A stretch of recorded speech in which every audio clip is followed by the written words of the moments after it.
আপনারা তো আমি অনেক দিন ধরে দেখতেছি আপনি এখানে বসে থাকেন, মানে সবসময় কি এই জায়গায় থাকেন? এই জায়গায় থাকেন, মানে এই জায়গায় কি জন্যে থাকেন? প্রতিদিনই তো দেখি, যাইতে যাইতে আপনাকে দেখি। আমারে কুরবানির চার রাতের দিনে আমারে খেলায় দিচ্ছিল বেরিয়ে টাকা দিয়া খেলায় দিয়া কোমরে হাত ধরে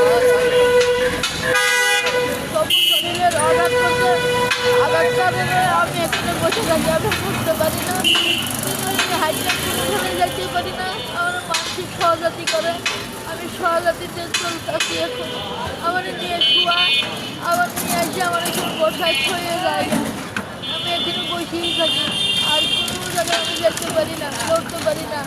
আমার হাঁটার হাঁটতে পারি না।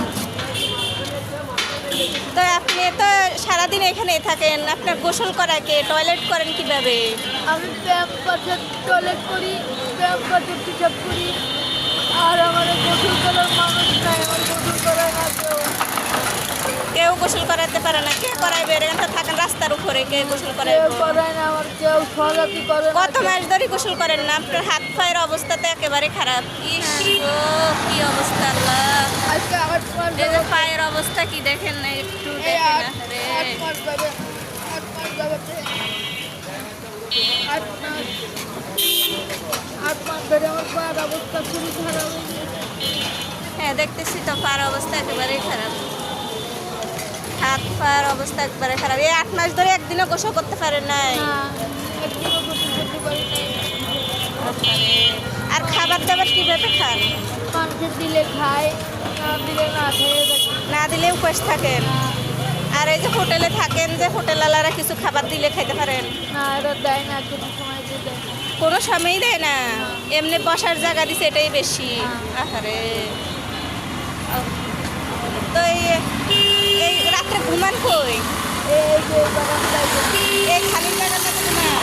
এই খালি জায়গাটুকুর মধ্যে ঘুমায় উনি রাত্রে, আর দিনে যে এই জায়গায় থাকে, এটা হচ্ছে, এই জায়গাটার নাম হচ্ছে মুগদা, না? মুগদা। এই হোটেলটা, এই যে মুগদা, এই হোটেলের সামনেই থাকে উনি। এই যে।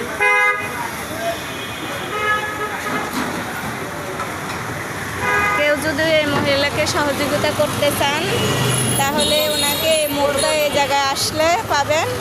উনি খুবই অসহায়, একেবারে অসুস্থ, হাঁটতে পারে না, মানে সারাক্ষণে চেয়ারে বসে থাকে। রাত্রে এই জায়গায় খালি জায়গাটুকুর মধ্যে ঘুমায়। আর কেউ যদি ওনাকে চেয়ারেও বসায়া দেয় দিনে, তাহলে উনি চেয়ারে বসেন, সারাদিন এভাবে বসে থাকেন। আমি সবসময় এখানে আসতে যেতে দেখি ওনাকে, পরে কখনো কথা বলি নাই, আজকে কথা বললাম এই জন্য।